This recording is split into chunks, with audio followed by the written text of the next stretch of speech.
যে বয়সে বেশিরভাগ তরুণ তরুণীর স্বপ্ন মাত্র ডানা মেলতে শুরু করে, যখন জীবনের প্রতিটি দিন বন্ধু, আড্ডা আর নতুন নতুন অভিজ্ঞতায় রঙিন থাকার কথা, ঠিক সে সময় এক ভিন্ন পথ বেছে নিয়েছে স্পেনের এক তরুণী। মাত্র ২০ বছর বয়সে নিজেকে প্রস্তুত করেছেন একটি দেশের ভবিষ্যৎ নেতৃত্বের জন্য। রাজকীয় দায়িত্ব আর শত বছরের ইতিহাসের ভার কাঁধে নিয়ে তিনি এগিয়ে চলছেন স্পেনের পরবর্তী রানী হওয়ার পথে। স্পেনের ইতিহাসে খুব শীঘ্রই শুরু হতে পারে এক নতুন অধ্যায়। প্রায় ১৫০ বছর পর দেশটি আবারও একজন নারী শাসকের হাতে নেতৃত্ব পেতে চলেছে। রাজা ফিলিপ ষষ্ঠের জ্যেষ্ঠ কন্যা রাজকুমারী লিওনরই হতে রানী। ২০০৫ সালে জন্ম নেওয়া লিওনরের জীবন ছোটবেলা থেকেই গড়ে উঠেছে রাজ সিংহাসনে দায়িত্ব সামনে রেখে।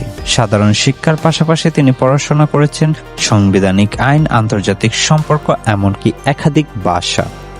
তবে শুধু বইয়ের পাতায় নয়, রাজতন্ত্রের নিয়ম অনুযায়ী বর্তমানে তিনি স্পেনের সামরিক একাডেমিতে কঠোর প্রশিক্ষণ নিচ্ছেন। বড়ে শারীরিক অনুশীলন, কঠোর সামরিক শৃঙ্খলা ও রণক্ষেত্রের কৌশল সবকিছু এখন তার প্রতিদিনের জীবনের অংশ। কারণ ভবিষ্যতের রানী হিসেবে তাকেই একদিন স্পেনের সশস্ত্র বাহিনীর অধিনায়কের দায়িত্ব পালন করতে হবে। স্পেনের ইতিহাসে সর্বশেষ নারী শাসক ছিলেন রানী দ্বিতীয় ইজাবেলা, যিনি ১৯বিংশ শতাব্দীতে রাজত্ব করেছিলেন।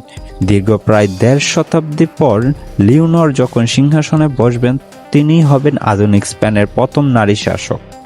ইতিমধ্যে বিভিন্ন রাষ্ট্রীয় অনুষ্ঠানে লিওনরের আত্মবিশ্বাসী বক্তব্য, পরিমিতি আচরণ এবং দায়িত্ব উপস্থিত স্প্যানিশ জনগণের মধ্যে নতুন আশার আলোর সঞ্চালন করেছে।